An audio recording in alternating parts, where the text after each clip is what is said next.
नमस्कार। टुडे उत्तराखंड में आपका बहुत बहुत स्वागत है। मैं हूं गीतिका पांडे।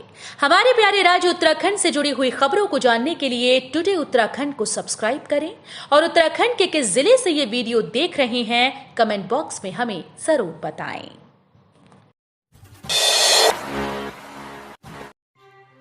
बागेश्वर की बदलेगी तस्वीर, सीएम धामी करेंगे विकास कार्यों का वर्चुअल लोकार्पण। उत्तराखंड में विकास की रफ्तार तेज हो गई। अब हर जिले में विकास परियोजनाओं पर काम किया जा रहा है। इन्हीं में से एक है बागेश्वर। अब बागेश्वर की तस्वीर बदलने वाली है। जिले के 1 करोड़ से अधिक 58 विकास कार्यों को मुख्यमंत्री 30 नवंबर को वर्चुअल लोकार्पण और शिलान्यास करेंगे। नुमाई खेत मैदान पर प्रभारी जिला मंत्री सौरभ बहुगुणा आयोजित कार्यक्रम की अध्यक्षता करेंगे। सोमवार को विकास भवन सभागार पर आयोजित बैठक में मुख्य विकास अधिकारी आरसी तिवारी ने अधिकारियों को लोकार्पण और शिलान्यास की सभी तैयारियां करने के निर्देश दिए। केदारनाथ यात्रा में महिलाओं की रही अहम भूमिका। महिला समूहों ने किया 70 लाख रुपए का कारोबार।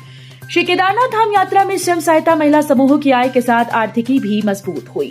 समूहों से जुड़ी रुद्रप्रयाग जिले की 500 महिलाओं ने प्रसाद बनाकर 70 लाख से अधिक का कारोबार किया। इसमें अकेले चौलाई के प्रसाद से लगभग 65 लाख रुपए का व्यवसाय हुआ। हर्बल धूप, चूरमा, बेलपत्री, शहद, जूट और रेशम के बैग आदि से 5 लाख रुपए की कमाई समूहों ने की है। वहीं जनपद के काश्तकारों से 70 रुपए प्रति किलो के हिसाब से करीब 500 क्विंटल चौलाई की खरीद की गई, जिसका सीधा लाभ किसानों को मिला। जगी उम्मीद, भाई से बोला सुरंग में फंसा फोरमैन, चिंता न करो 2 दिन में बाहर आ जाएंगी। उत्तरकाशी के सिलक्यारा सुरंग में फंसे 41 मजदूरों को निकालने के लिए बचाव अभियान आज 10वें दिन भी जारी है। मंगलवार को पाइप से एंडोस्कोपिक कैमरे को भीतर पहुंचाया गया। इस दौरान कैमरे से टनल के भीतर फंसे श्रमिकों की तस्वीर दिखाई। इस दौरान भीतर फंसे फोरमैन सभा के भाई ने उनसे बातचीत की। फोरमैन ने भाई को कहा कि बाहर हमारे जो भी घर वाले हैं सबको सलाम, यहाँ हम ठीक हैं, खाने के लिए भी समय पर मिल रहा है, ऑक्सीजन भी मिल रही है। हमें उम्मीद है कि 1-2 दिन में हम बाहर आ जाएंगी। मेरी कारोबारी के घर आयकर विभाग का छापा, दस्तावेजों की जांच में जुटी टीम। हरिद्वार में मंगलवार को एक बीड़ी कारोबारी पर आयकर विभाग की टीम ने छापेमारी की। कारोबारी के घर पर डेरा जमाया हुआ है। टीम की ओर से दस्तावेजों की जांच की जा रही है। पीएम मोदी ने सीएम धामी से की बातचीत। सुरंग में फंसे श्रमिकों के लिए चलाए जा रहे बचाव कार्यों की ली जानकारी। पिछले 9 दिन से सिलक्यारा सुरंग में फंसे 41 श्रमिकों तक चेंज की पाइपलाइन के जरिए खिचड़ी भेजने के कुछ घंटों बाद बचाव कर्मियों ने मंगलवार को तड़के उन तक एक कैमरा भेजा और उनके सकुशल होने का पहला वीडियो जारी किया।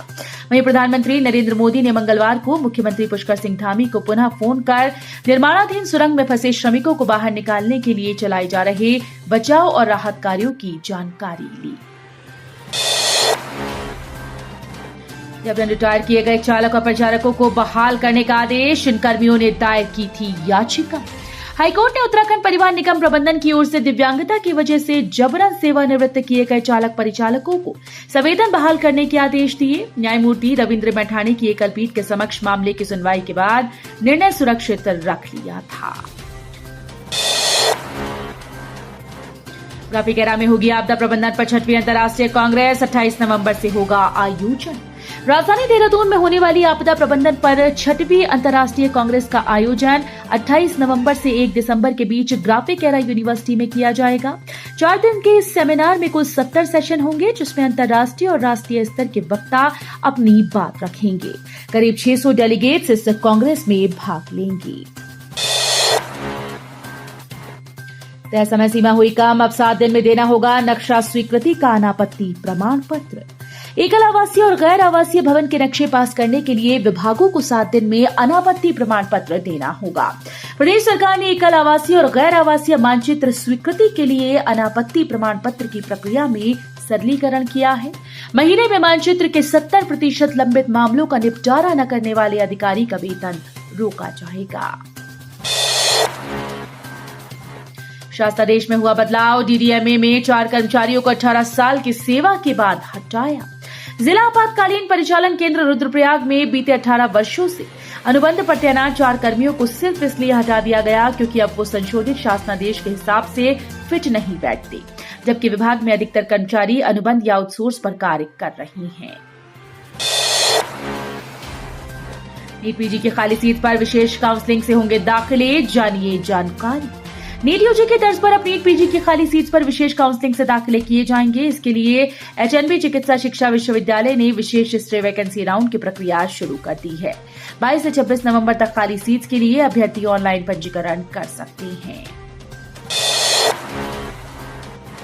400 शिक्षकों के अंतरमंडलीय तबादलों की तैयारी, शिक्षा महानिदेशालय ने शासन को भेजा प्रस्ताव। शिक्षा विभाग में 400 शिक्षकों के अंतरमंडलीय तबादलों की तैयारी है। शिक्षा महानिदेशालय ने इस संबंध में शासन को प्रस्ताव भेजा। धारा 27 के तहत प्रस्ताव को मंजूरी मिली तो 200 शिक्षक गढ़वाल से कुमाऊं और इतने ही शिक्षक कुमाऊं से गढ़वाल मंडल में तबादला पा सकेंगे। स्वामी राम हिमालयन विश्वविद्यालय दीक्षांत समारोह में पहुंचे राज्यपाल गुरमीत सिंह, छात्र छात्राओं को दिए डिग्री व मेडल। देहरादून में आज स्वामी राम हिमालयन विश्वविद्यालय का 6ठा दीक्षांत समारोह आयोजित किया जा रहा है। कार्यक्रम में राज्यपाल लेफ्टिनेंट जनरल गुरमीत सिंह बतौर मुख्य अतिथि शामिल होंगे। रुद्रप्रयाग में मैक्स वाहन की चपेट में आने से 11 वर्षीय लड़की की दर्दनाक मौत, एक गंभीर चालक के खिलाफ मुकदमा। शादी समारोह से लौट रही एक लड़की व एक लड़की समेत 3 पर गत रात्रि को जिला मुख्यालय में एक मैक्स ने टक्कर मार दी, जिससे दोनों बच्चे गंभीर रूप से घायल हुए। उपचार के दौरान गंभीर घायल लड़की की मौत हो गई। शीतकालीन यात्रा को लेकर यात्रियों में नहीं दिख रहा उत्साह, दर्शन को पहुंच रहे कुछ यात्री, सरकार भी बेपरवाह। केदारनाथ समेत द्वितीय व तृतीय केदारों के कपाट बंद होने के बाद शीतकालीन यात्रा शुरू हो जाती है, लेकिन नाम मात्र की संख्या में ही भक्त बाबा के दर्शनों को पहुंचते हैं। इसके पीछे शीतकाल यात्रा को लेकर आम भक्तों में जानकारी का अभाव है। सरकार अब तक देश विदेश के यात्रियों को शीतकालीन यात्रा के मातम के बारे में जानकारी उन तक नहीं पहुंचा पाई है। पटरी से उतरी शिक्षा व्यवस्था, सिर्फ एक शिक्षक के भरोसे स्कूल, बच्चों के भविष्य से खिलवाड़ पर अभिभावक परेशान। बेतालघाट ब्लॉक के गांव में शिक्षा व्यवस्था की पटरी से उतरने पर ग्रामीणों का सब्र जवाब देने लगा। राजकीय जूनियर हाई स्कूल नैनीचैक में महज एक शिक्षक के भरोसे शैक्षणिक व्यवस्था संचालित होने से क्षेत्रवासियों में नाराजगी है। ग्रामीणों ने उप शिक्षा अधिकारी से मुलाकात कर विद्यालय में समुचित शिक्षकों की तैनाती की मांग उठाई है। जोशीमठ के नरसिंह समेत इन मंदिरों में शीतकालीन पूजाएं शुरू, स्थानीय नागरिक व कुछ पर्यटकों ने बढ़ाई रौनक। चारों धाम के कपाट बंद होने के साथ ही शीतकालीन गद्दी स्थलों पर शीतकालीन पूजाएं मंगलवार से शुरू हो गईं। बद्रीनाथ धाम के कपाट बंद होने के बाद नरसिंह मंदिर, जोशीमठ व योग ध्यान, बद्री मंदिर, पांडुकेश्वर मंदिर में शीतकालीन पूजा होती है। वहीं केदारनाथ धाम के कपाट बंद होने के बाद ओमकारेश्वर मंदिर में शीतकालीन पूजा होती है। उधर गंगोत्री के शीतकालीन स्थल मुखवा और यमुनोत्री के शीतकालीन गद्दी स्थल खरसाली मंदिर में भी पूजाएं हो रही हैं। तो ये थी हमारे प्यारे राज्य उत्तराखंड से जुड़ी हुई कुछ खास और अहम खबरें।